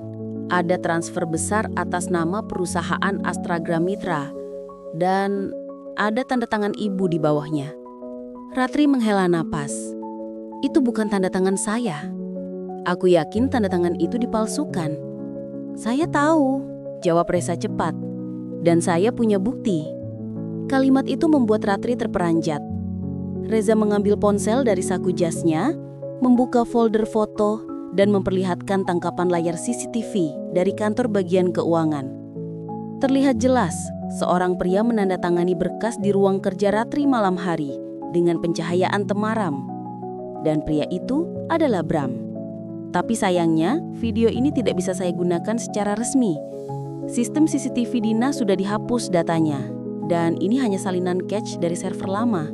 Artinya, ada orang dalam yang membantu saya mengambilnya. Ratri mematung. Orang dalam? Ya, seseorang yang tampaknya masih setia pada ibu. Reza menatapnya lurus. Namanya Nadia. Sore itu, Ratri memanggil Nadia ke ruangannya. Sekretarisnya datang dengan wajah sedikit cemas, namun tetap berusaha tenang. Bu, saya minta maaf. Saya tidak bermaksud melanggar perintah. Tapi saya tidak tahan melihat ibu difitnah seperti ini. Ratri menatapnya lembut. Kau yang memberi video itu pada Reza? Iya, Bu. Saya menyalin dari backup server sebelum sistemnya diganti oleh tim Pak Bram. Saya takut buktinya hilang semua. Air mata Nadia menetes pelan. Saya tidak tahu harus bagaimana lagi, Bu. Semua orang di kantor mulai menjauh. Mereka pikir ibu benar-benar bersalah. Ratri berdiri, memegang bahu Nadia. Kau sudah melakukan hal yang benar. Tapi mulai sekarang, jangan ceritakan hal ini pada siapapun. Bahkan pada Reza sekalipun. Nadia mengangguk pelan, lalu meninggalkan ruangan. Namun setelah pintu tertutup, Ratri kembali menatap jendela, menahan napas panjang. Ia tahu satu hal, pertarungan baru saja dimulai. Malam harinya, Ratri menyalakan laptop di ruang kerja rumah dinas. Ia mencoba menelusuri nama Astragra Mitra di sistem pengadaan pemerintah. Namun yang muncul hanyalah satu entry kecil. Perusahaan itu baru berdiri 2 bulan lalu, dengan direktur utama bernama Arga Saputra. Tangannya terhenti. Jantungnya seperti berhenti berdetak sejenak. Ia menatap nama itu berulang kali, tak percaya dengan apa yang dilihatnya. Tidak, ini tidak mungkin. Ia membuka data lebih dalam. Alamat kantornya yang tertera di dokumen sama persis dengan tempat Arga mengajaknya bertemu pertama kali. Sebuah gedung kecil di daerah perbatasan kota, yang katanya adalah kantor perusahaannya. Seluruh tubuhnya gemetar. Rasa rindu yang selama ini menyesakkan dadanya tiba-tiba berubah jadi campuran antara marah dan takut. Apakah semua ini bagian dari rencana Arga sejak awal? Atau dia juga dijebak seperti dirinya? Jam menunjukkan pukul 10 malam. Di luar suara petir menggema, langit kota Semendra tampak bergolak. Ratri mengambil kunci mobil, mengenakan mantel, dan berangkat sendiri ke alamat kantor Astragra Mitra. Bangunan itu gelap dan sepi. Hanya lampu di lantai 2 yang masih menyala samar. Ia memanjat tangga perlahan, lalu membuka pintu yang tidak terkunci. Begitu masuk, aroma debu dan kertas memenuhi ruangan. Tumpukan berkas berserakan di lantai, beberapa laci terbuka. Di meja utama, ia menemukan map coklat bertuliskan tangan, rencana distribusi tahap akhir. Ketika dibuka, matanya terbelalak. Di dalamnya ada serangkaian dokumen yang menunjukkan aliran dana dari dinas yang ia pimpin ke berbagai rekening cangkang. Dan semuanya berujung pada satu nama, Arga Saputra. Namun yang paling mengejutkan bukan itu. Di bawah map itu, tersembunyi amplop kecil dengan tulisan tangan yang sangat ia kenal. Jika kamu membaca ini, berarti mereka sudah menemukan saya duluan. Jangan percaya siapapun, bahkan yang paling kamu pikir bisa dipercaya. Kebenaran tidak sesederhana yang terlihat. MSL. Tangan Ratri gemetar. Surat itu, tulisan Arga. Ia menatapnya lama, mencoba memahami maksudnya. Apa yang terjadi pada Arga? Apakah dia melarikan diri, atau seseorang membuatnya tampak bersalah? Sebelum sempat berpikir lebih jauh, suara langkah kaki terdengar dari arah tangga. Pelan, tapi berat. Ratri mematikan senter ponsel dan bersembunyi di balik lemari arsip. Langkah kaki itu semakin dekat, diikuti cahaya senter yang menyapu ruangan. Dua orang pria berpakaian gelap masuk, berbicara pelan. Kita harus ambil semua dokumen yang belum sempat dibakar. Bos tidak mau ada yang tersisa. Bagaimana kalau perempuan itu datang ke sini? Tenang saja, dia tidak akan berani. Lagi pula, Arga sudah di tangan kita. Ratri menahan nafas. Kata-kata itu menghantam dadanya seperti palu. Arga di tangan mereka? Ia menggigit bibir, menahan teriakan yang hampir keluar. Salah satu pria itu mendekat ke lemari tempatnya bersembunyi. Membuka laci, tapi belum sempat melihat lebih jauh, ponsel di saku jaketnya berdering. Halo? Ya, sudah kami temukan sebagian. Baik, segera kami bawa. Mereka lalu keluar terburu-buru, meninggalkan ruangan. Ratri baru berani bergerak setelah beberapa menit. Ia mengambil surat Arga dan map dokumen itu, lalu pergi secepat mungkin. Dalam perjalanan pulang, pikirannya berputar tak karuan. Kini ia tahu satu hal pasti. Arga bukan sekadar hilang, ia disembunyikan. Dan orang yang berperan besar di balik semua ini mungkin bukan hanya Bram, tapi seseorang dengan kekuasaan lebih besar dari yang ia bayangkan. Keesokan paginya, kantor dinas gempar. Bram ditangkap oleh tim inspektorat setelah Reza menyerahkan bukti penyelewengan dana yang tak bisa disangkal. Namun sesuatu terasa janggal. Bukti yang diajukan Reza tidak menyebut nama lain selain Bram. Tidak ada satupun yang mengarah ke perusahaan Astraga Mitra. Ratri menatap Reza dengan tatapan penuh tanya di ruang kerjanya. Kau sengaja menghapus nama Arga dari laporan itu? Reza menatap balik, lalu menjawab pelan. Saya melindungi seseorang, Bu, karena saya tahu jika nama itu muncul, mereka tidak akan berhenti sampai membunuhnya. Ratri menatapnya dalam-dalam. Kau tahu di mana Arga? Tidak, tapi saya tahu siapa yang menyembunyikannya. Siapa? Orang yang ibu percayai selama ini, Wakil Bupati Semendra. Sore itu, Ratri menatap langit dari balkon kantornya. Hujan kembali turun, membasahi kota yang terasa semakin asing. Dalam genggaman tangannya, surat Arga terasa hangat oleh keringat. Ia tahu permainan ini belum berakhir, mungkin justru baru dimulai. Dan di kejauhan, di sebuah ruangan bawah tanah yang lembab, Arga membuka matanya pelan. Cahaya lampu menyilaukan matanya yang lebam. Di depannya, sosok pria bersetelan jas berdiri, sambil menyalakan sebatang rokok. Kau terlalu pintar untuk ukuran anak muda. Tapi sayang kamu jatuh cinta pada orang yang salah. Arga berusaha bicara, tapi suaranya serak. Kau pikir kau bisa menghancurkannya? Ratri tidak selemah yang kau pikir. Pria itu terkekeh pelan. Aku tahu, karena itu aku simpan dia untuk permainan terakhirku. Ia menepuk bahu Arga perlahan, lalu berjalan keluar, meninggalkannya dalam kegelapan. Dan di luar sana, Ratri menatap langit malam yang diselimuti kabut. Ia tidak tahu bahwa setiap langkahnya kini sedang diawasi, setiap gerakannya direkam. Tapi satu hal yang pasti, ia tidak akan diam. Ia akan menemukan Arga dan mengungkap siapa dalang sebenarnya di balik rahasia malam yang telah mengubah segalanya.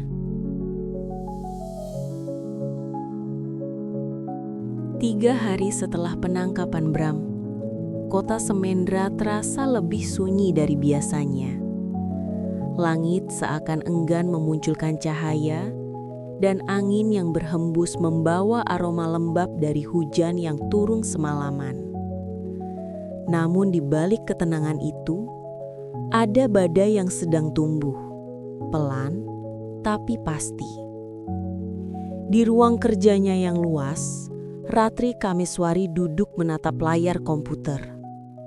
Di sana terpampang laporan resmi dari inspektorat. Kasus penyelewengan dana sudah dinyatakan selesai sementara. Bram menjadi satu-satunya tersangka. Tidak ada nama lain, tidak ada arah penyelidikan lanjutan. Semuanya tampak terlalu rapi, terlalu bersih. Seolah-olah kasus besar itu sengaja diselesaikan agar tidak ada lagi yang bertanya. Ratri memejamkan mata, mencoba menenangkan pikirannya. Tapi setiap kali ia menarik nafas, bayangan wajah Arga muncul di benaknya. Dengan luka di pipi, mata yang tajam namun lembut, dan kata terakhir yang ditulisnya dalam surat. Jangan percaya siapapun. Kata itu kini menjadi satu-satunya kompasnya. Dan malam ini Ratri bertekad untuk menuruti pesan itu. Pagi itu, Ratri menerima undangan rapat dari Wakil Bupati Semendra, Damar Wirawan. Undangan itu dikirim langsung oleh ajudannya dan terdengar sangat formal. Pembahasan finalisasi proyek revitalisasi pasar tahap kedua. Kehadiran kepala dinas sangat diharapkan. Biasanya Damar jarang turun langsung ke detail proyek. Namun kali ini, ia tampak ingin memastikan sendiri semua berjalan sesuai rencana. Sesampainya di ruang rapat utama, Ratri mendapati beberapa pejabat sudah hadir. Tapi suasananya tidak seperti rapat biasa. Tatapan-tatapan itu tajam. Seolah-olah mereka semua tahu sesuatu yang ia tidak tahu. Damar menyambutnya dengan senyum yang terlalu ramah. Bu Ratri, senang sekali Anda bisa hadir. Saya dengar kasus yang sempat mencuat sudah beres ya. Hebat sekali bisa tetap tegar di tengah badai. Ratri membalas dengan senyum sopan. Terima kasih Pak Damar, tapi saya yakin masih banyak yang perlu dibenahi. Oh, maksud Anda? Saya yakin masih ada pihak lain yang terlibat. Bukti yang saya temukan menunjukkan adanya perusahaan cangkang bernama Astagra Mitra yang menyalurkan dana fiktif. Ruang rapat mendadak senyap. Beberapa pejabat saling pandang. Damar tersenyum tipis. Astagra Mitra? Iya, dan perusahaan itu dikaitkan dengan salah satu pengusaha muda, Arga Saputra. Potong Damar cepat. Ratri terpaku. Nada suara Damar terlalu tenang. Anda mengenalnya dengan baik, bukan? Lanjut Damar, menatapnya dalam. Saya sempat membaca berita lama. Ada foto Anda dan dia di Hotel Grand Aurel, kalau tidak salah. Beberapa orang di ruangan itu tersenyum sinis. Ratri menahan amarah. "Itu fitnah, Pak." "Tentu." Damar menepuk meja pelan. "Tapi sayangnya publik tak mudah percaya.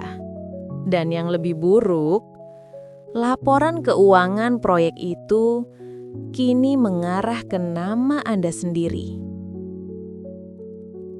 Ratri membeku. "Apa maksud Anda?" "Kami menemukan bukti baru. Ada transfer besar dari rekening pribadi Anda ke Astra Gramitra. Jumlahnya tidak sedikit." Ratri memandang Damar tak percaya. "Itu tidak mungkin. Saya tidak pernah melakukan transfer semacam itu." Damar berdiri, berjalan mendekat dengan langkah perlahan. Ia menatap Ratri tepat di mata. "Bu Ratri, Anda kepala dinas yang cerdas, tapi terkadang terlalu percaya pada orang yang salah." Kata-kata itu terasa seperti pisau. Damar menepuk bahunya pelan, lalu berbisik cukup dekat, hingga hanya mereka berdua yang mendengar. "Lupakan Arga. Anggap saja dia tidak pernah ada, dan saya akan memastikan nama Anda bersih. Tapi kalau Anda terus mencarinya..." Ia menunduk, senyumnya berubah dingin. "Maka karir dan hidup Anda akan ikut menghilang bersamanya." Ratri keluar dari ruang rapat dengan kepala berdenyut. Ia menahan air mata yang hampir jatuh. Bukan karena takut, tapi karena rasa dikhianati yang semakin dalam. Semua orang yang dulu ia percaya kini menjadi bagian dari permainan ini. Dan semakin ia berpikir, semakin jelas baginya bahwa Arga tidak mungkin bersalah. Malam itu, ia menghubungi Reza secara diam-diam. Mereka bertemu di sebuah kafe kecil di pinggiran kota, tempat yang biasanya sepi menjelang tengah malam. Reza datang dengan wajah tegang. "Ibu nekat sekali memanggil saya di luar jam kerja. Mereka bisa memantau kita." "Saya sudah cukup lama dipantau, Reza," jawab Ratri dingin. "Kau bilang tahu siapa yang menyembunyikan Arga. Aku ingin tahu di mana dia sekarang." Reza menghela nafas panjang, lalu membuka tablet dari tasnya.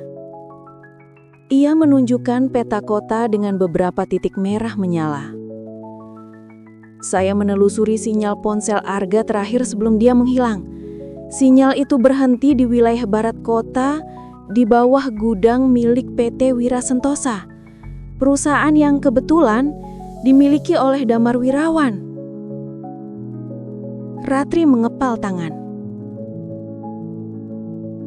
"Jadi benar, Damar yang mengatur semuanya? Belum tentu dia sendirian," kata Reza pelan. "Tapi yang jelas, Arga disembunyikan di sana. Dan kalau ibu ingin melihatnya lagi, kita harus bergerak cepat. Ada indikasi dia akan dipindahkan malam ini." Ratri menatap Reza lama. "Kau berani membantuku?" "Saya sudah terlalu jauh, Bu. Kalau saya mundur sekarang, mereka tetap akan menyingkirkan saya." Malam itu, di bawah langit gelap tanpa bintang, 2 mobil hitam berhenti di dekat gudang tua di wilayah barat. Ratri duduk di kursi depan mobil pertama, mengenakan jaket gelap dan masker. Sementara Reza menyiapkan kamera kecil dan alat perekam suara. "Kita tidak bisa masuk dari depan," kata Reza. Ada penjaga bersenjata. Kita ambil jalan dari sisi kanal belakang. Ratri mengangguk. Mereka menyelinap melalui lorong sempit di antara tumpukan kontainer berkarat. Udara lembab, suara serangga malam terdengar samar. Di kejauhan lampu gudang menyala redup. Saat mendekat, mereka mendengar suara orang berbicara dari dalam. Ratri menempelkan telinganya ke dinding seng. Bos bilang besok pagi semuanya harus dipindah, termasuk orang itu. Yang di bawah? Iya, katanya jangan sampai dia buka mulut sebelum waktunya. Ratri menatap Resa dengan mata membelalak. Arga, ia masih hidup. Mereka menunggu hingga dua penjaga itu pergi, lalu menyelinap masuk melalui pintu samping yang rusak. Di dalam, udara pengap dan bau bensin menyengat. Di ujung ruangan, ada pintu besi kecil menuju ruang bawah tanah. Resa menempelkan alat pembuka kunci elektrik. Setelah bunyi klik terdengar, pintu terbuka perlahan.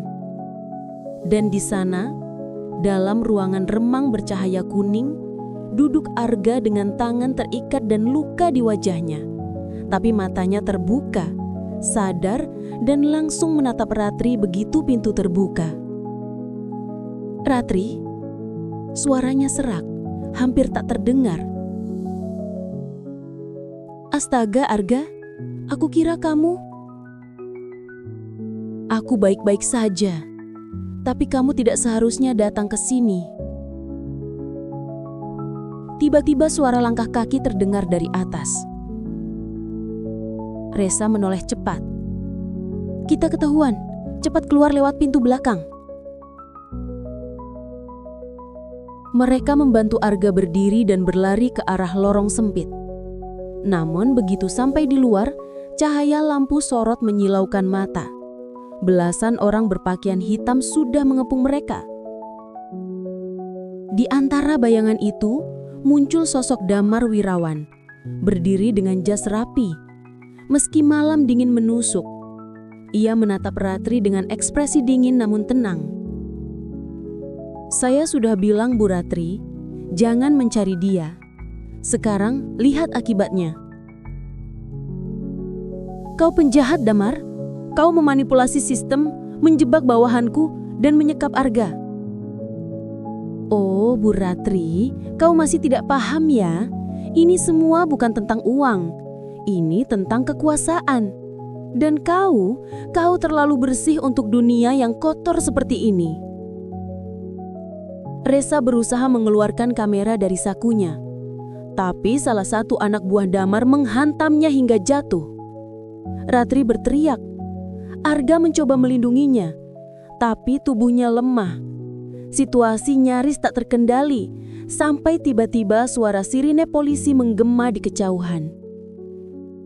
Damar menoleh kecepat. Sial, siapa yang melapor? Dari arah jalan 5 mobil polisi datang. Lampunya menyala. Damar memerintahkan anak buahnya kabur, tapi 2 di antara mereka tertangkap. Dalam kekacauan itu, Arga menarik tangan Ratri. Ayo, ikut aku. Mereka berlari ke arah hutan kecil di belakang gudang, meninggalkan Resa yang masih berusaha bangkit. Di tengah hutan, napas Ratri tersengal. Ia menatap Arga yang kini berdiri di bawah pohon besar. Wajahnya pucat, tapi matanya tajam. Arga, tolong katakan yang sebenarnya. Apa hubunganmu dengan Astagra Mitra? Aku mendirikan perusahaan itu, tapi bukan untuk mencuri, jawab Arga dengan suara pelan tapi tegas. Lalu untuk apa? Untuk memancing mereka keluar. Aku tahu ada jaringan korupsi besar di balik proyek pemerintah, dan aku ingin membongkarnya dari dalam. Tapi aku tidak menyangka mereka akan menggunakan namamu untuk menjebakku. Ratri menatapnya lama, menahan air mata. Kenapa kamu tidak bilang sejak awal? Karena aku takut mereka akan menyeretmu juga, tapi ternyata mereka sudah melakukannya. Suara tembakan terdengar di kejauhan. Arga menarik Ratri lagi berlari ke arah sungai kecil di tepi hutan. "Ratri, dengarkan aku. Ada satu tempat aman di luar kota, tempat aku menyimpan semua bukti asli. Data, video, dan dokumen transaksi damar dengan pihak luar negeri. Kalau kita bisa sampai ke sana, semuanya akan selesai." "Di mana tempat itu?" "Di rumah ibuku, di desa kecil bernama Semboro. Tapi kita harus sampai sebelum mereka." Ratri mengangguk pelan. Dalam hatinya, rasa takut dan harapan bercampur menjadi satu. Ia tak tahu apa yang menunggu di depan, tapi untuk pertama kalinya, ia merasa tidak sendirian. Menjelang subuh, mereka sampai di jalan raya menuju Semboro. Mobil tua yang mereka tumpangi melaju pelan. Sementara di belakang, suara sirena polisi masih samar terdengar. Ratri memandangi Arga yang menyetir dengan tangan gemetar. "Kau yakin kita bisa melawannya?" "Aku tidak tahu. Tapi kalau harus jatuh, aku ingin jatuh bersamamu, bukan karena kebohongan mereka." Ratri menatapnya lama. Untuk sesaat, dunia terasa berhenti. Namun sebelum sempat ia menjawab, mobil mereka berbelok ke jalan kecil di antara kebun teh. Dan dari arah berbalikan, 2 mobil hitam melaju kencang. "Mereka sudah menemukan kita." Arga memutar setir tajam. Mobil meluncur ke arah jurang kecil di sisi kebun. Suara bunturan keras menggema. Lalu semuanya gelap. Ketika Ratri membuka mata, langit sudah terang. Kepalanya berdarah, tapi ia masih hidup. Ia menoleh. Arga tidak ada. Hanya sisa mobil terbakar di tepi jalan dan jejak kaki menuju arah hutan. Ratri berdiri terhuyung. Matanya menatap ke arah jejak itu, lalu berbisik lirih. "Aku akan menemukanmu, Arga, apapun yang terjadi." Kabut pagi di desa Semboro menyelimuti jalan tanah yang berliku menuju lembah. Udara di sana dingin, dan embun menempel di pucuk daun teh yang basah. Dari kejauhan, suara ayam jantan bersahut-sahutan, tanda hari baru telah datang. Namun bagi Ratri Prameswari, pagi itu bukanlah awal, melainkan ujung dari segalanya. Dengan tubuh lemah dan luka di pelipis, Ratri berjalan tertatih di jalan tanah itu. Kemejanya kotor, rambutnya berantakan, tapi tekadnya masih utuh. Ia mengikuti jejak kaki yang semalam ia lihat di tepi jurang, menuju arah hutan pinus yang rimbun. Setiap langkah yang ia ambil terasa seperti menapaki kenangan. Kenangan tentang semua yang telah ia perjuangkan. Jabatan, kehormatan, dan seseorang yang kini hilang di balik kabut bernama kebenaran. Setelah hampir 1 jam berjalan, Ratri melihat sebuah rumah tua berdiri di tengah kebun kopi yang luas. Rumah itu sederhana, berdinding kayu dan beratap genting, tapi tampak terawat. Di depannya terpasang papan kecil bertuliskan, "Milik keluarga Saputra." Ratri berhenti sejenak. Dadanya berdegup keras. Ia tahu, inilah tempat yang disebut Arga semalam.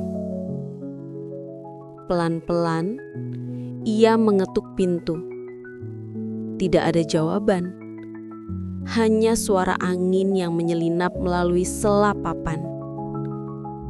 Ia mendorong pintu itu, dan aroma kopi yang baru diseduh langsung memenuhi ruangan. Di atas meja kayu, ada cangkir hangat, masih beruap. Dan di sampingnya, secarik kertas dengan tulisan tangan yang sangat ia kenal. Kalau kau membaca ini, berarti aku sempat sampai duluan. Jangan takut, Ratri. Aku sudah menyiapkan semuanya. Kebenaran akan segera keluar ke permukaan. Meski mungkin aku tidak akan sempat melihatnya. Arga. Tangan Ratri bergetar. Ia hampir menjatuhkan kertas itu. Arga, jangan bilang kamu... Tiba-tiba terdengar langkah kaki dari luar. Ratri cepat menoleh, memungut batang kayu di dekat pintu dan bersiap. Pintu terbuka perlahan. Dan di ambang, berdiri seorang pria dengan pakaian lusuh, luka di pelipis, dan mata yang dalam. Arga. Ratri. Suaranya lirih tapi tegas. Aku kira kamu tidak akan datang. Ratri melepaskan kayu itu, hampir berlari memeluknya. Kamu hidup. Aku kira kamu... Mobil itu sengaja kuarahkan ke jurang. Aku keluar sebelum ledakan terjadi. Arga menjelaskan sambil tersenyum tipis. Mereka akan mengira aku mati. Itu satu-satunya cara agar kita bisa bebas mencari bukti. Air mata menetes di pipi Ratri. Untuk pertama kalinya setelah semua yang terjadi, ia merasa lega. Mereka duduk di meja makan sederhana. Arga mengeluarkan flash disk dari saku dalam jaketnya. Semua datanya ada di sini. Transaksi korupsi, komunikasi rahasia, bahkan dokumen kontrak palsu yang ditandatangani Damar. Semua rekam jejak digital. Kau dapat dari mana? Tanya Ratri heran. Dari komputer pusat yang aku pasang sendiri di proyek pertama kita. Aku tahu ada yang tidak beres sejak awal. Dan ketika mereka mulai memalsukan laporan keuangan, aku menyalin seluruh servernya. Ratri menatapnya kagum sekaligus sedih. Jadi, selama ini kamu berpura-pura bekerja sama dengan mereka. Iya, aku hanya butuh waktu. Tapi mereka lebih cepat mencium rencanaku. Dan Bram... Arga berhenti. Ratri menatapnya dalam.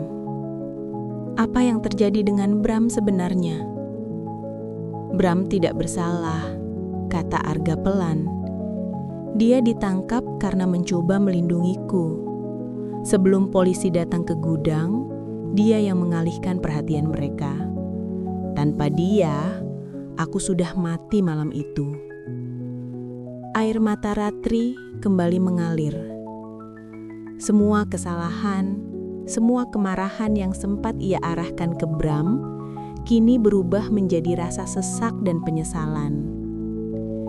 Siang menjelang sore, Arga dan Ratri mengatur rencana. Mereka akan membawa flash disk itu ke kantor Kejaksaan Provinsi di kota besar besok pagi. Tapi malam ini, mereka harus bersembunyi dulu.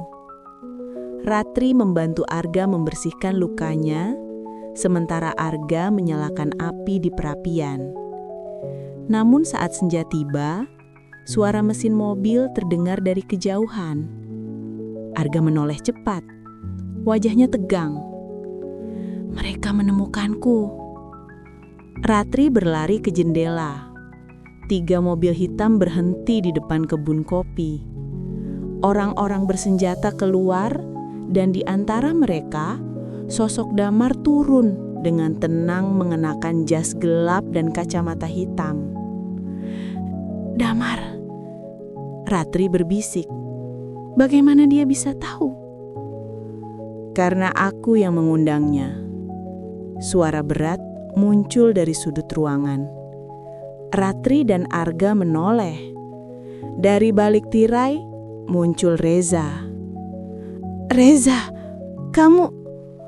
Maaf Bu, aku tidak punya pilihan.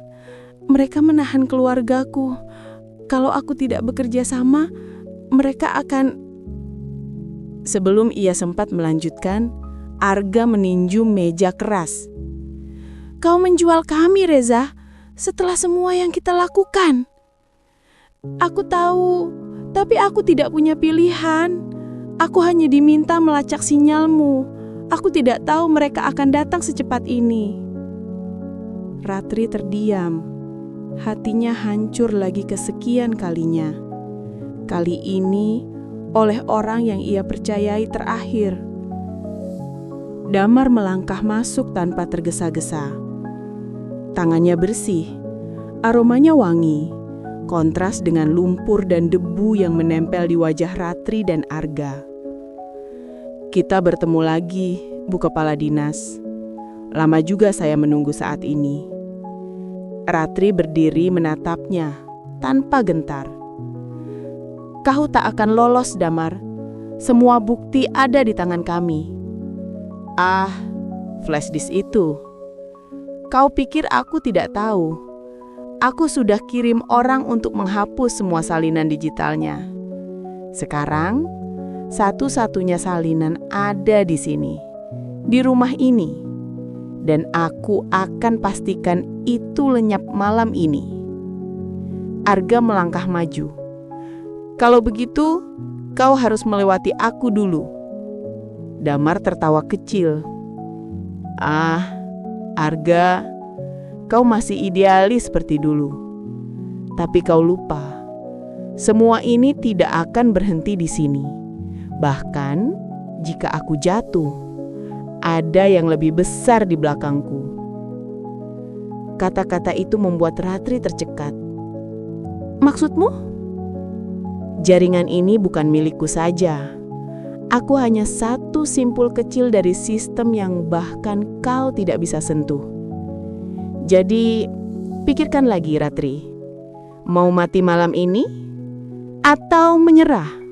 Dan aku kembalikan jabatanmu. Bahkan mungkin aku buat kau jadi kepala dinas provinsi. Ratri menatapnya lama, lalu berkata pelan tapi tajam. Aku tidak butuh jabatan dari iblis. Suasana hening. Lalu suara tembakan pecah. Peluru pertama menghantam dinding kayu di dekat kepala Ratri. Arga menariknya ke belakang meja. Kita tidak bisa bertahan lama, teriak Arga. Di belakang ada pintu kecil ke gudang kopi. Cepat ke sana. Mereka berlari menembus ruangan, sementara peluru menembus kaca dan kayu. Arga sempat menendang salah satu penjaga yang masuk dari jendela merebut pistolnya. Ratri menunduk di balik karung kopi. Napasnya memburu. Damar memerintahkan pasukannya mengepung dari dua sisi. Tangkap hidup-hidup. Aku yang akan menghabisi mereka sendiri. Gudang di belakang rumah kini menjadi arena keputusasaan.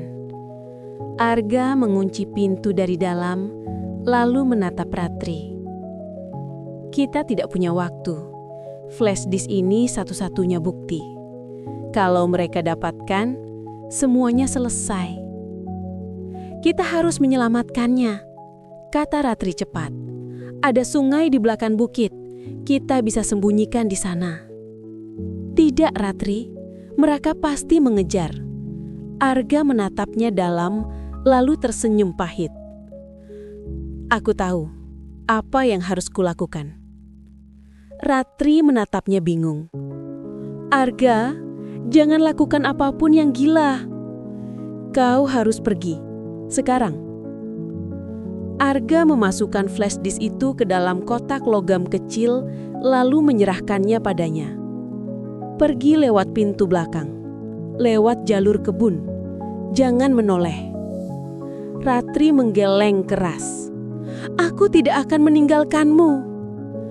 Kau harus. Aku sudah menyiapkan semuanya. Saat aku bilang sekarang, kau lari. Mengerti? Suara langkah kaki semakin dekat. Damar dan pasukannya menembus pintu utama gudang. Arga menatap Ratri sekali lagi, dengan senyum yang ia tahu akan sulit dilupakan. Ratri, apapun yang terjadi nanti, ingat ini. Aku tidak pernah menyesal mengenalmu. Lalu dengan cepat, ia menarik tuas besar di dinding. Sekejap kemudian, ledakan besar mengguncang gudang.